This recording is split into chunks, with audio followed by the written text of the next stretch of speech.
I am the king of Africa. I am the brightest and the bestest because I'm the only one who has a doctorate. Can you imagine that? Who would have thought someone like me could have entered State House? Look, I'm here. That is actually someone who is very insecure and doesn't even believe in their own capacity and capability. That's why he keeps announcing it, because it's not coming from the public about him. So it's like, since the people are not saying this about me, I'll say it about myself. And I think he's hoping that the more he says it, the more it will become truth. But it's actually working in the reverse. It looks ridiculous when you start to self-appraise yourself. I mean, I've never seen anything like it in our country. So how about the constant reminder to Kenyans that, hey, I am our president and I'm not a madman? We've heard this from the president oftentimes. How do you then render this? It is the madman in the market who says that he's not mad. Nerima? Yeah. See, he's the one who... A president could be running mad right before our eyes? No, it's only mad people who say that they are not mad. If you're not mad, why do you need to announce that you're not mad? Well... So it's an extreme sport to be led by President Ruto. This guy is cruel, by the way. Ni mtu cruel sana. And then, anatupeleka akikaa hapo tu juu in, air condition. As we're down there, we're working. Red bottom shoes. Tuna sweat, Yeah, ako tu hapo juu na aircon. Akini unfair, by the way. Anafa to calm down. You should just calm down and realize this path is not working. Just when you thought the trauma was over, you are reminded, I'm the best thing to have ever happened to Kenya. Yeah. That is what we are dealing with. Yeah. Kenya needs therapy. Yeah. We need therapy. We did. Tired of the same old shopping experience? Step into a smarter way to shop with Whiteson Group, Kenya's go-to online store for quality you can trust. From gadgets and homeware to everyday essentials, we deliver convenience right to your door. Fast shopping, secure payments, and top-notch customer care, all in one place. Visit whitesongroup.com today. Whiteson Group, simple, reliable, delivered.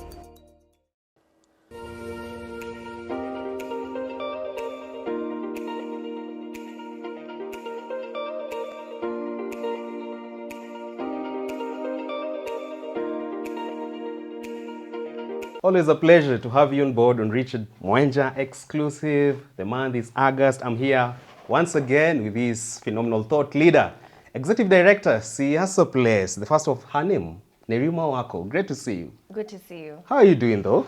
I'm doing very, very good. Yeah. I've taken a nice break. I feel amazing. So, yeah. It's so good that you haven't taken a break from this show. I know, is that how special we are? Yeah, I actually enjoy the conversations and just seeing the week, how it's been, what's been going on. I love the conversations. You love the conversations.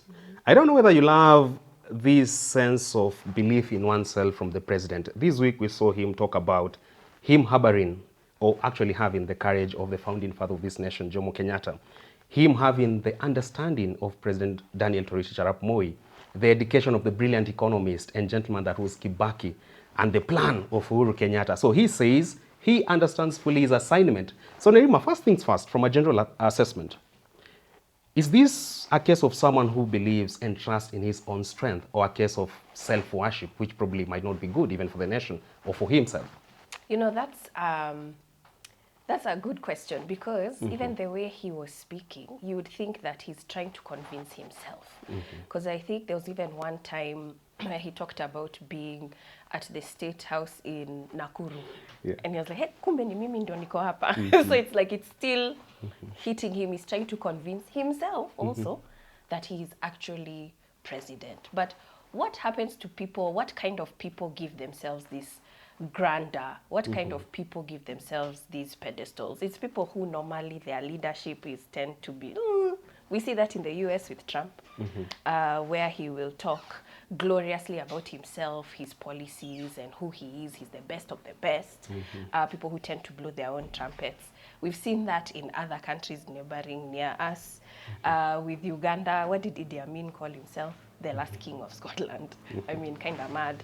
So he's just one step away from giving himself accolades in terms of I am the king of Africa. I am the brightest and the bestest because I'm the only one who has a doctorate. Can you imagine that? Who would have thought someone like me could have entered State House? Look, I'm here. That is actually someone who is very insecure and doesn't even believe in their own capacity and capability.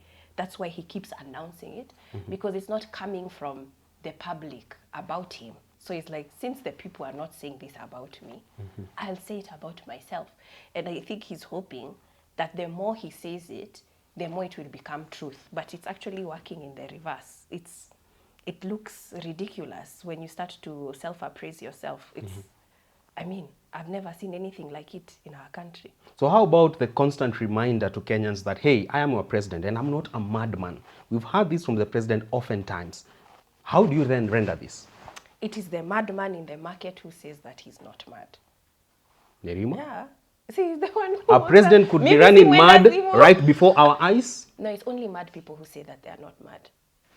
If you're not mad, why do you need to announce that you're not mad? If you're sane, you don't come around. Richard, do you walk around outside saying, I am a man of sane mind? Do you say that I out don't. here? Okay. Because you know you're sane. Yeah, sure. Okay. So it's only madmen who say that they are not mad. That's what we're witnessing. A sane person doesn't need to convince the rest of us that they're sane. We can see it. So when he keeps saying that I'm not mad, actually it makes him look even crazier the more he says he's not mad. He should just focus on the presidency. This is one individual who is constantly speaking to ministries. You wonder where their cabinet is. What is the point of having CSs? If you're going to talk about housing, if you're going to talk about healthcare, if you're going to talk about education, you're talking about everything. So where are these other CSs? Like, first of all, when you look at a presidential candidate, an individual, you look at the whole ministry, you look at the cabinet, you look at what their legacy has been able to do. So even those people he's mentioned, from Jomo Kenyatta, Kibaki, Uhuru, people will tell you what they remember with Kibaki. They will be like, oh, Thika Highway, but oh, Uhuru SGR, oh, education Moi, oh, Maziwa. You know, like now with Ruto, what will we say? Like, he's hoping we'll talk about his housing, but I don't think so. People will just be like, man, that is a period that I just wish I can forget. That is a period ili nichangamsha. Like, I was like, me, going forward, I am going to really select who I elect. That is what his legacy is going to be. It is the moment we chose to sleep. And as a people, we're like, enough is enough. There's just rampant corruption. You're just seeing money being lost in almost every sector. You're just seeing high taxes. You're not seeing accountability. That's what people are seeing, not what he's saying. Those are completely two different things. Nerima, glad that you brought up the point about the need for him to focus on the presidency. The president still has been reminding us that he's the best thing to have ever happened to Kenya. And you've just said of how he has invoked the name of giants. And that is not going to make him tall. If anything, it makes him or his failures become more obvious. So then again, Nerima Wako, what danger do we running into as a country when he doesn't stop this train? When he doesn't stop this train, I'm afraid, I think that Okia Mtata said it best in his interview recently, where he said, if we continue in the same trajectory, Kenya will become a basket case. And I agree, totally. Because when you begin to see schools, people struggling to keep children in school, health, people struggling to even pay access to health, food insecurity is on a high. When you begin to see basic needs being difficult to have access to, and the majority population of this country is of working age, is young, you must feed these minds, you must feed these bodies. When they're on the brink of starvation, you don't have a country. It becomes very easy to spark a country into chaos. That's when now you begin to see crime on a high. I mean, just this week alone, how many border incidences did we see? People chomaing buses, people stopping traffic. How many? And how many more do we need to see where people are actually showing you that they are frustrated. They can't even go out and fend for themselves because the environment is not being able to cope and nest them. So I believe that we are genuinely at a turning point, and we have a parliament that is so silent, that is so weak. This is where we should have seen the strength of parliament. Some of these reports that we're seeing from the auditor, True. this is where we should see the strength of the committees, bringing forth these issues in the House. This is where we should be seeing heads rolling. This is how you know that a government is working. But when we're seeing all this in the media and parliament is mute, we have a serious problem in our country. We cannot have people who we have elected to represent us and they completely ignore the pain of the people. That is what we cannot have. They abscond their oversight role. Absolutely. That's what we're seeing. We're going to advance the conversation about financial accountability in this country a little later on the program. But let's circle back. Talking about the president focusing on the presidency, Musalia Mudavadi, Prime CS, has argued that on African soil, it's very hard for a first-term president looking for a second term to be declared a one-term president. It has never happened before.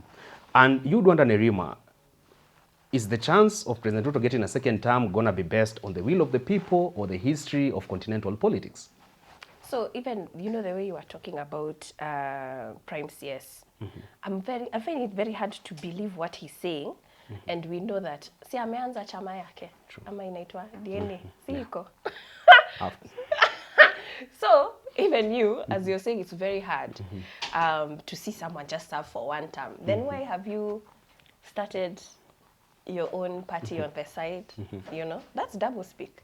So you're here preaching to Kenyans that 2-term is inevitable.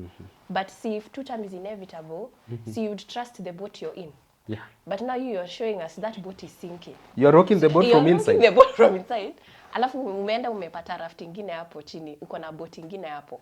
Unajua wakati ikizima tu hivi, wewe unaruka. Si wewe unajaribu kuruka.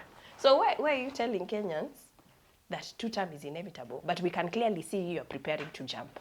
He's attacking while defending. It's a very interesting scene. Yeah, Kenyans should just open their eyes, you know. We should not just listen to what leaders are saying. We should watch their actions, because their actions are very, very different from what they are saying. So I dismiss that whole statement. It's a lie. If anything, we've had so many examples in Africa. Talk of George Weah in Liberia. It has happened in several other countries. So this was very underwhelming to come from someone in charge of even foreign affairs in the first place. Hey, our foreign affairs. Hey, our foreign affairs is falling apart. Now, Kenya's status as a non-NATO major ally is under review. Yep, it should be. And they have cited a number of reasons for this particular review that is going to be undertaken. One of them, of course, our links to groups such as RSF, Al-Shabaab. Also, they are questioning how the government of Kenya is using military aid from US and any other aid. Also, our relations with China when it comes to trade. And also, of course, the abuse of human rights in this country. At one point, the president had been presented out here, or profiled out here as now the blue-eyed boy for America. Now he seems to be falling from grace. To what do you owe this quick plummeting from the towards the president? The president is realizing that you can't please everyone. You know, he has said yes to everybody that approaches him. Yes to Al-Shabaab, yes to America, yes to China. RSF from Sudan, perhaps? Yeah, RSF. Yes to, I mean, name it. Everyone to Arab Emirates. I mean, anyone who approaches him, he'll say yes. That's making us look like a beggar. Yes, yes. And this is why he's in that tight corner. Because he's realizing that foreign relations is not that simple. When you say yes, because I think he's just looking at the monetary benefits or perhaps individual interest, when you say yes, you're signing up for a lot more other things. And why do I say this? The NATO, the allyship should have been reviewed a long time ago. Frankly speaking, it should have been reviewed right after Biden left, as soon as that. It was long overdue. It's long overdue. In fact, I think it's delayed. And I'll say this simply because we can't be having forces in Haiti and being supported by the US government at that, And it's very clear in the American law that even a country that is supporting their own initiatives and missions cannot be depriving the rights of citizens of that country's own citizens. You cannot. So as Kenya, Kenya could not be in Haiti working with American allies to foster peace, while in Kenya, you are abducting young people, you are shooting them as terrorists, labeling them as terrorists, and then you're actually minimizing their rights or actually taking away their rights to protest. That cannot work. Not with America. You know, America likes to stand firm on this belief of the Bill of Rights, freedom of expression, freedom of association, freedom. They stand on freedom. So they can't be seen to have a friend that is actually stepping on people's freedoms. It makes them look bad. Personally, they don't really care about Kenya. They care about how they look. So that's why I think that this is something that as soon as Trump stepped in, Congress should have already been discussing, because this was already happening within that period of time, even when Meg was still here.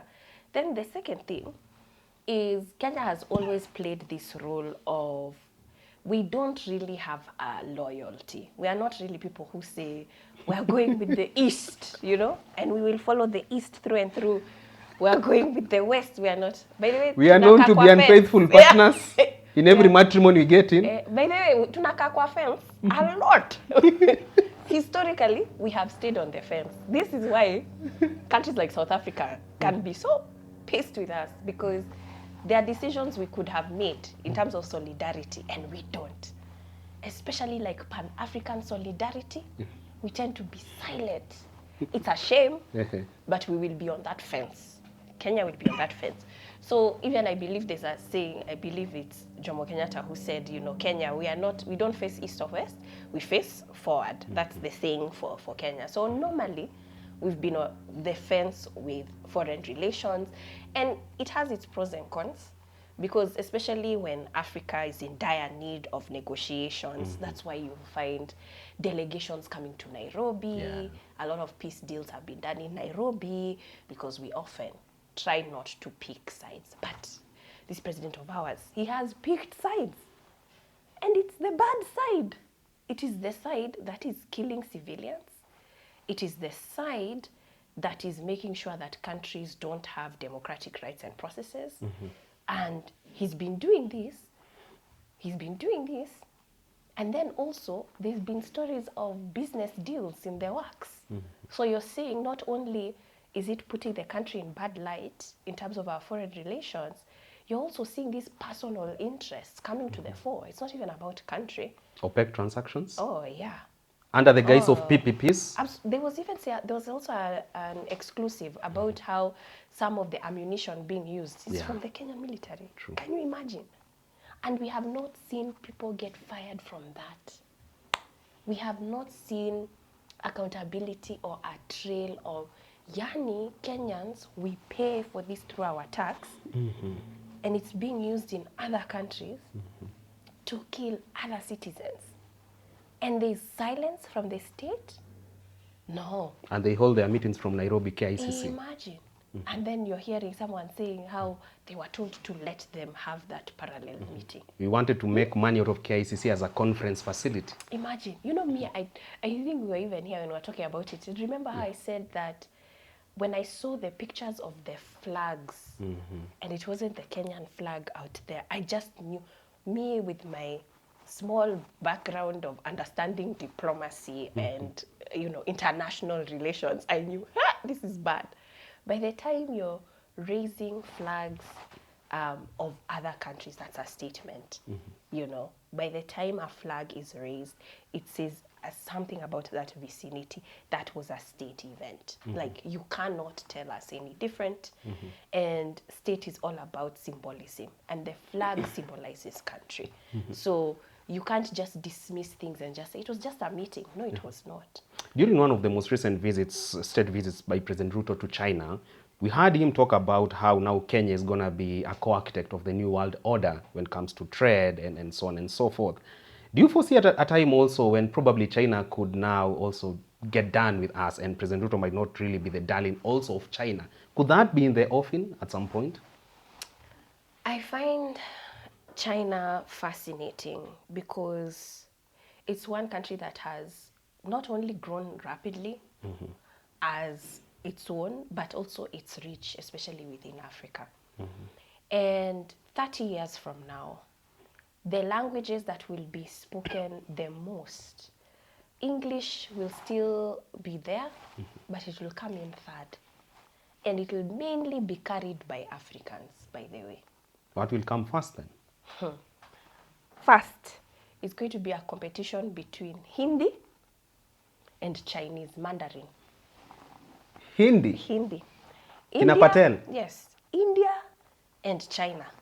These, Okay. in the next 30 years, for sure. For sure. Just when you look at the population growth rates, the market rates, you will see, like the number one spoken language is it's probably going to be China. It's going to be China. Number 2 is going to be Hindi. Number 3 maybe English. Then the other languages come in between, okay? Maybe even French, we don't know, because the only thing growing France is African countries growing France that are speaking French. The French themselves are too small. They're too few to be a global economy or empire.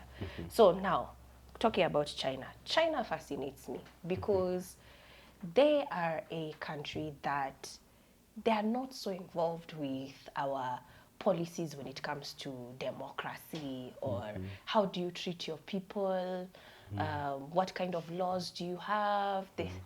Disaster management? Yeah, you know, they are just like, okay, as we like this country, you know, let's have a deal, okay? We can give you the resource, we can give you a loan, but we'll have some of our people, so, you know, moving in, also, you know, they'll work here as well. We are also looking for our citizens as well. So you can see that they have a different approach when it comes to their relations.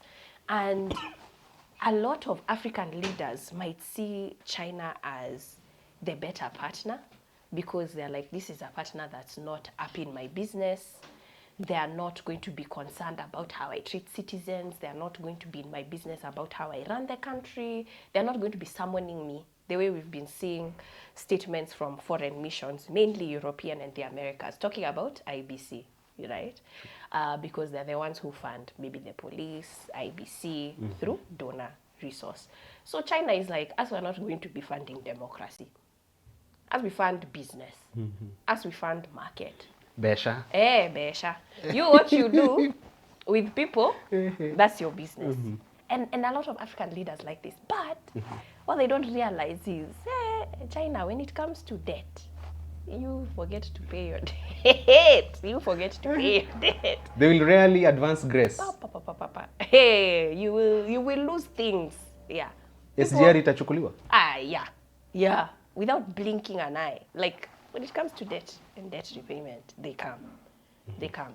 I get it. And this is normally, I think that, you know, African leaders see as a long-term problem. They're like, okay, these agreements we're doing there for 30 years, 40 years.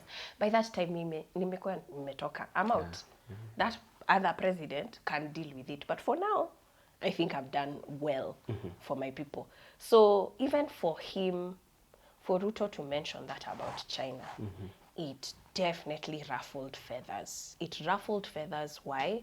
Because Kenya is absolutely strategic, not only with placement, with where we are located, in terms of even the Indian Ocean, in terms of the bases that we have, military bases in the country, in terms of being a gateway, surrounded by other countries that have struggled with conflict. I mean, Kenya is high up on the radar when it comes to, we need this country as an ally. And so he has thrown a spanner in the works in terms of, what are you saying? This is now where the president has to be clear, because you can't be dipping your hands in every cookie jar and telling everyone, but you're my friend. Asi pia wewe ni rafiki yako. You can't be doing that. Kumbuka penye tumetoana. Yeah, you can't be doing that, especially when it comes to foreign affairs. You better be clear, especially where we are globally.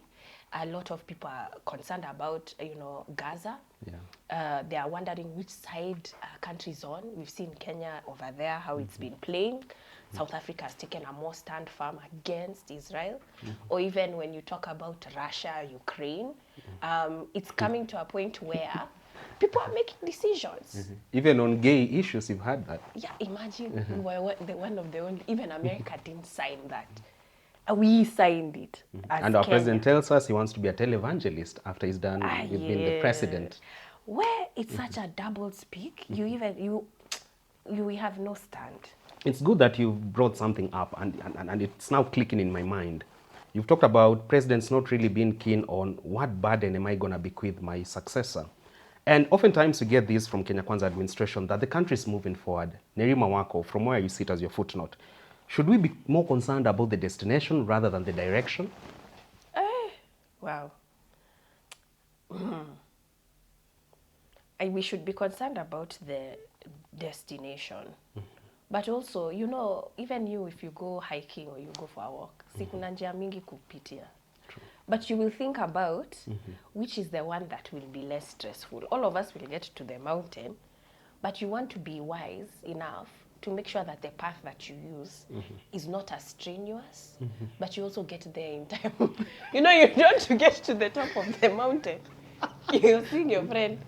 Yeah, nakaa kama, ai, sasa wewe ulipitia wapi? They have relaxed, they have waited for you, you're there. You're panting, you're hot, you're sweating.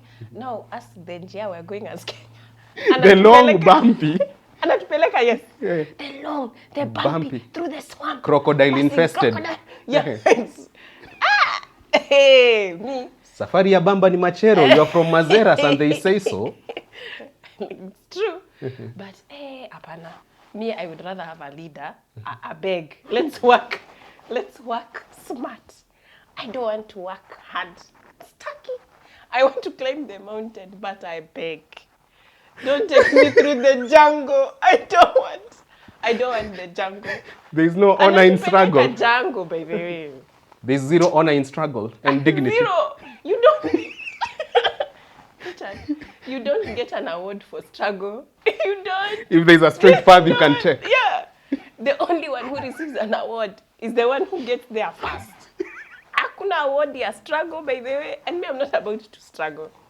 Me, I like soft life. So, I don't understand. Like, why he's... Anatupeleka.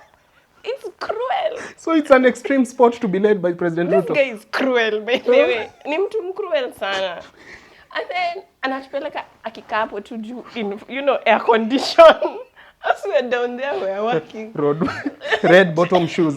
Tuna sweat, Yeah, ako tu hapo juu na aircon. Akini unfair, by the way.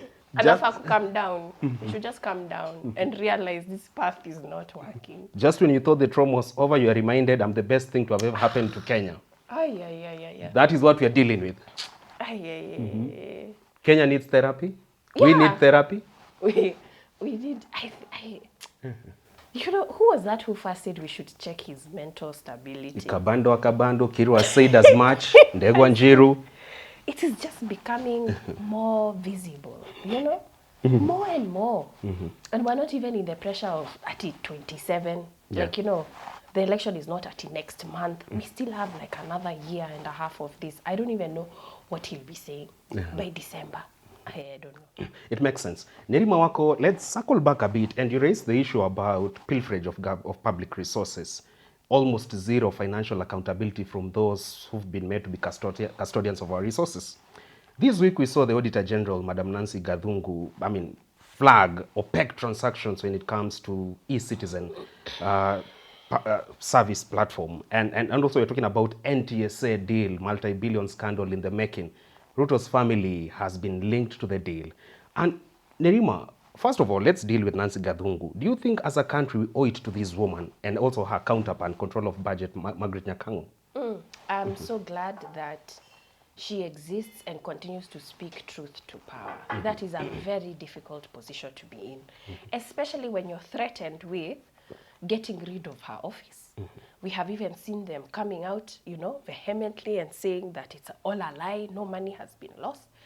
but she has still been persistent with sharing with the Kenyan public the truth. Now, Kenyans just need to take that to the next level. We cannot continue to be hearing this information and continuing business as usual.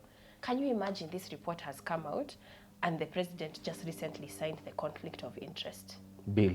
bill? We talked about it last Friday. Can you imagine? A week later, NTSA saga unfolds. 7 days. 7 days on you assenting that, and then now we receive these reports. I mean, I don't know. It's like it just sometimes feels like Dilulu. I don't understand. Because it's very, very clear. And we have seen when the media is even reporting it, there's evidence taking these matters to court. We just hope that the judiciary will be on the people's side. Because this is strong enough evidence to show just how parliament or even how our government is not working for the people. Just that rampant corruption, it's a violation of the constitution. There is lack of integrity, even proper systems put in place. There shouldn't be people there that are there today. They should not be. They should not be. No. So then again, if a politician talks about Nancy Gathungu is politicizing audit reports, some say if you continue with that direction, you're going to also do budget shortfalls for your office. Do you think, much as it's an independent office, we run the risk as a country of even getting to independent institutions and emasculating them going forth? That's actually the challenge of calling institutions independent when they still rely on government for their resource. It becomes very difficult for them to do their work. I long for the day where Kenya will be at a place that people who or offices that are there to hold the government to account are actually funded. This includes also civil society organizations. There are countries where civil society organizations receive funding from government to keep government in check. They do that openly? They do that openly. They receive budget. Even Germany is one of those countries. And I long for the day that Kenya will get there. And I believe that we will. Because even when you look at the amount of crowdsourcing, Kenyans would be happy to support someone's office like Nancy, just from out of their pocket, because they're like, you know what, she is doing her job. How can I support her more? This is where Kenya is now, so that she doesn't have to fully rely on the choking or the chokehold of government every time she speaks and it's critiquing government. That is her job. I mean, all of us have these auditors. Even in our own organizations, we have auditors who come and see how we've spent resources, and they give us feedback. They give us reports that go to the board to make sure that you're in check. So now, when companies and organizations are run like that, why wouldn't you want government to have an auditor? Why wouldn't you? This is one of the largest institutions that exist in any country. Of course you must be checked. It makes no sense that people want to do their job without someone coming behind and seeing whether they are doing their job well. This is a scorecard. It is required. So even when I hear leaders saying that, we should just completely dismiss our office, we should get rid of it, that shows me just how backward these individuals are, and they do not understand the power of these offices. They are supposed to be held accountable. Jem Kariuki Nerimuwako is remembered to be a man of the people and a leader who was talking about there's no need for us to have 10 millionaires and 10 million beggars. So if you're talking about people going to public service for primitive accumulation of wealth, are we now living Jem's worst nightmare? We are. And the worst part about this nightmare is politics becomes so expensive that the only people who can be able to go for these seats are those who are able to steal or who have access to wealth. So it becomes classist. And there's nothing worse than that. You know, we've come from a week where the president has talked about he's had a PhD, and he's so proud of that. And there are countries where, Ukraine, presidents were comedians.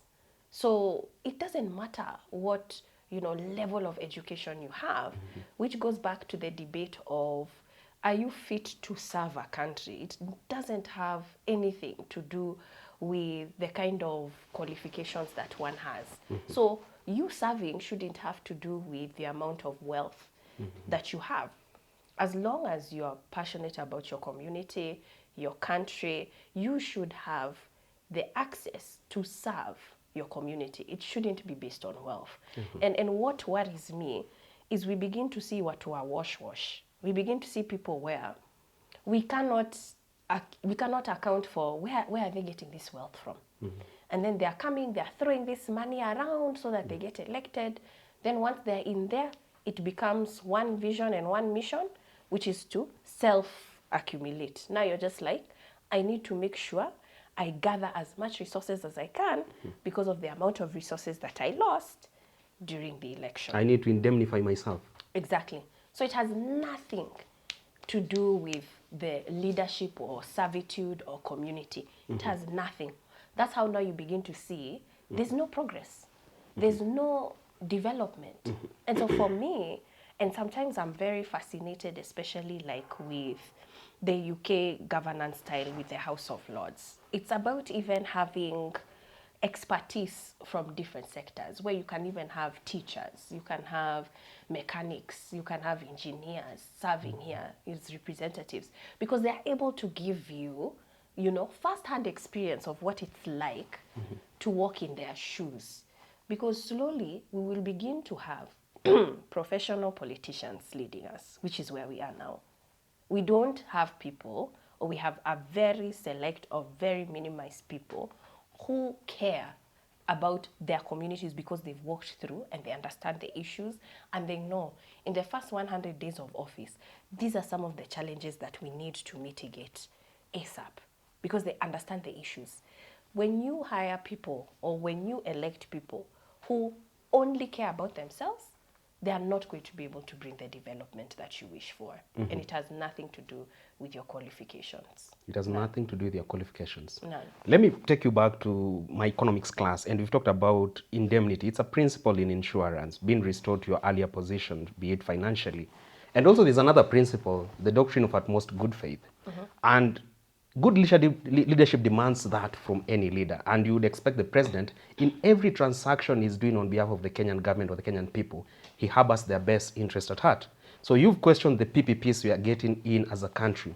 You've also questioned even the generosity under the guise of empowerment programs. What happened to that particular principle in the heart of the president, principle of utmost good faith when it comes to leadership? It's not there, because even when you're seeing the stories of NTSA, when we're seeing the stories of eCitizen, who are these companies linked to? Who are they linked to? When you begin to see vendors or even processes sidelined, bypassed, because they want to make sure that particular tenders go to particular individuals. This is not Kenyans people at heart. It's not. It's family interest, it's friends' interest. Let's be honest here.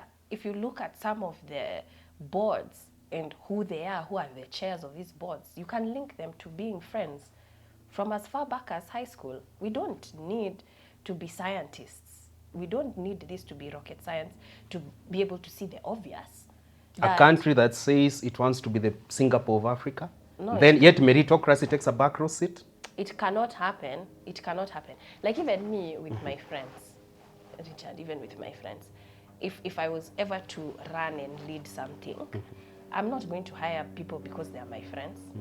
I'm not, because I know that what this position holds, I need people with capacity and skill who understand their work. We will do an open application process. People apply. The people who are able to get to the position, they get there. But as we've been seeing different things here, we've been seeing people shortlisted. We don't even know how they got there. We're seeing people who have history and records because they are linked to particular individuals. Tumetoana mbali. Yeah. Now, when you start to do that, I mean, how do you expect something to grow? How? I mean, even you, so you're doing economics. Sure. Do businesses work well when you work with friends? Okay. There'll be a going concern. Oh, yeah. So even evidence shows that. Statistics shows that it's very difficult to be able to grow businesses. It's very rare cases where it's with friends. Normally, you have to be strategic in the members of your team that you select to be able to build a business. And a lot of times, the ones that are built with strictly friendship they don't go anywhere. Nerimo Wako, the Gen Z movement reminds us of civic conscience as a country, and this Gen Z revolt has brought forth a new level of awakening. And despite Nancy Gadungu doing what she's doing, although the Gen Z, who are not really serving under office, are checking the government by the day, using digital tools to check on corruption within government. But then again, we're still seeing the issue of more of them being charged with terrorism by the day. Some are still in court. Some haven't even been able to afford the bail in the first place. If this is going to be the trend in Nerima Wako, do you see a point whereby Kenyans will say, enough is enough? We cannot even wait for that election date. We're going to take this on our hands. Yeah, so two things. On Thursday, we had a young man, Suleiman. He was arrested Sabasaba, and he was just released on Thursday. And it's because he couldn't afford the cash bail of 20,000 shillings. Suleiman is a child of a widow, and so he's the one who normally supports his mother. So now I've told you, he's been in cells. Actually, it's exactly 1 month, because 7th was a Thursday, and he was arrested Sabasaba. Behind bars for a month? A month. 1 month, because he can't afford cash bail. And I think the most difficult thing about this is that it's the mother who reached out very consistently and just being like, please help me get my child out, because kuna watu wametoka lakini wote wamekopa. Mi hata sina doya kukopa, siwezi kopa. I don't have the money. I don't have 20,000. And let me tell you, 20,000 is on the low side. When you talk about terrorism, there were some as high as 300,000, 200,000, 100,000. Then we had, one of the judges was very, very lenient, and he brought it down to 50, and some even as low as 30,000. So this in itself, 20,000, is a lot of money for many families out here, and many of the young people who've been arrested. So the second thing, we have about 75 people that are under these terrorism charges, 75 people so far. And there's also a group of mainly young people that have taken this matter to court to drop these frivolous charges, because by the time you're being charged or even under terrorism, you have to have real evidence that you are part of a terrorist group, that you actually were involved in terrorism, even planning. There has to be a linkage. And since 2012, only 11 people have been charged under terrorism. Since 2011? Yeah, only 11 people. And now we've seen hundreds in court? We are seeing 75. We are seeing 75. So we're hoping that this court case, it's actually on August 11th, next week. We're hoping that this case, even though it's a mention, that eventually they will drop these charges, because it is ridiculous. They do not have any evidence. These kids, most of them, honestly, are between the age of 17 and 23. They are very young. They are very young. They are not in terrorist groups. They are not terrorists. And this is a growing concern. So to answer your question, they are using this tactic as a way to instill fear in young people. In fact, some of them would tell us that, hata nikitoka, you guys have helped me. Thank you so much. Hata nikitoka, kuna OCS ananipigia simu kila siku. Anasema, ati you think we've let you go. Tutapatana kwa grau ukitoka. They are threatening them. So they already earmarked? And their families. I literally had a young man ask me, now, do I go back to work? Because penye nasimama, anauzanga viatu. Penye nasimama, kuna mtu hapo amenimark. And he's already told me, you're going to go back. Don't be too excited. Don't think you've escaped us. We're coming for you. So now, how do you tell these young, most of them are men, how do you tell these young men, ati, you know, we were telling them, go back and don't be afraid to go back to work. Yeah. But it's very hard to tell them that. You can see they're scared. They can't hit the ground running. No. From they're those like, cells. me, I think I'll just go and stay home until this thing blows over. But you're like, how do you stay home? Some of them have small babies. Yeah. Some of them, they're, I've told you, single mom, widows, they depend on them. Or perhaps orphans. Orphans. Actually, we have a number of orphans. I didn't realize how many families are orphaned. We have a number of orphans. And for them to come out on bail, they need to have a family contact. Hey, there's one boy, the mother didn't even know alikuwa matu. So, amekupatia number, you're calling the mother, and the mother is confused. Alifika matu lini? Amekuwa hapo for how long? Yani this, what is, you're even finding family dynamics of a lot of broken homes. People who haven't talked to family members. Disintegrated because they're even looking for livelihoods. Yeah. And their family doesn't know where they went. Consumed in the chaos of this country. And that's the scenario. So, unfortunately, they're trying to instill fear in a lot of young people. But I will say that it's not going to work because there are enough of us who are seeing this tactic and, we're standing in the gap. We are pushing for support, for people to support them with legal aid, pro bono. Some of them, they are as far as cash bail without legal representation. Or even wondering, how is someone at this stage without a lawyer? How is this possible? You have a right to a representative. Until proven guilty, you have a right to a representative. So we're seeing a lot of these gaps. And the good thing is that there are people who are coming together and working together and making sure that these young people are not forgotten just because they are born in poverty and they are being taken advantage of here. I get it. What's your word to the battery of lawyers who've donated their services to really defend these youths? Because they believe they're on the streets for the right reason, or even the agitation was for the good conscience of this country. What's your word to those lawyers? Let me tell you, there are a group of amazing lawyers. They are barely sleeping. Melvin, today, she's traveling to Naivasha, seeing a group that doesn't have representatives. I'll tell them, Yani, they are doing the Lord's work, honestly, because they are doing this pro bono. And a lot of them, their cases are in Kahawa, which is a completely different court. By the time you enter their level of security there, it is very distant. Zile sites are committee. So even just the transport to go there, and a lot of them, they are not working. They are not in any farm at the moment. So they are volunteering their time. And it's a lot of young lawyers. And I would say that there's a lot of hope there because even with LSK, we've been seeing a lot of support. Honorable Jerry Minor, she's now practicing. Yeah, because she has had to pick up cases. And Babu is following queue. Yeah, they have had to pick up cases because there are just so many cases of young people. And they just don't have access to lawyers. So I'd say young people have really stepped up.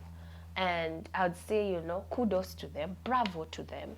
And they have shown us the face of Kenya, that Kenya can actually have a community of people who don't even know you.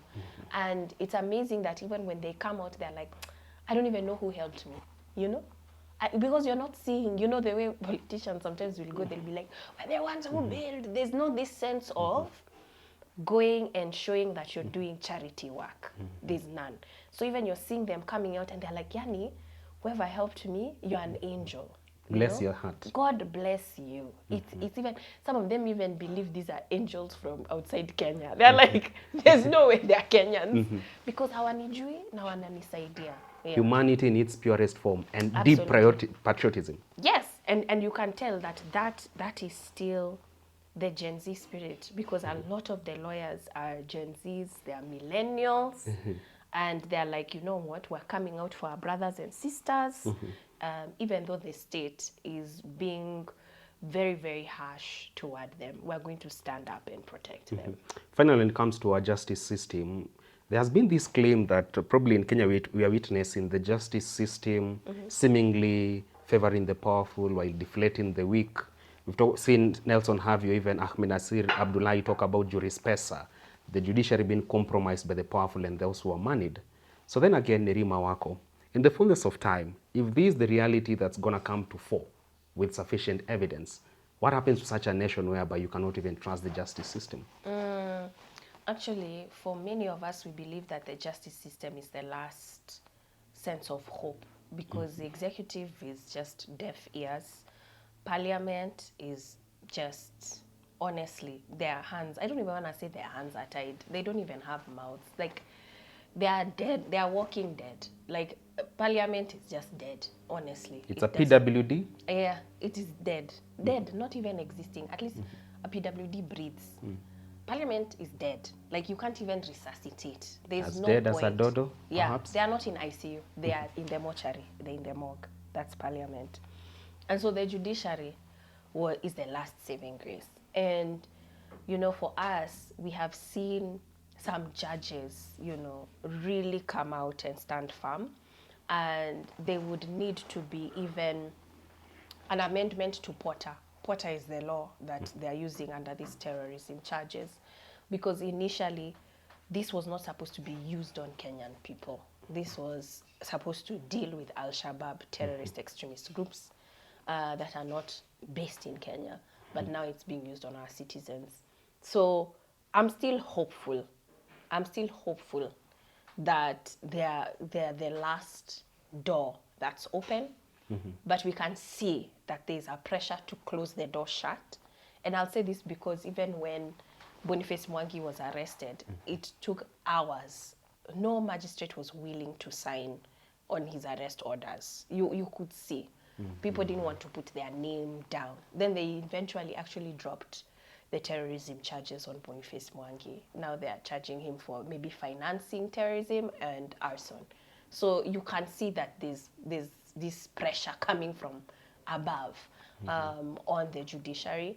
But I do pray that they continue to stand firm, the magistrates that will, although there are some that have caved in. But it's a tough corner to be in. It's a tough corner to be in. Yeah. Well, there you have it. That point takes us to the wrap of today's conversation with Executive Director, Siasa Place, Madam Nerima Wako. You've heard it from her, insightful nuggets of wisdom on how better we can forge ahead as a country. Lots of messages of goodwill to our leaders so that they can change tact and perhaps lead in a better way.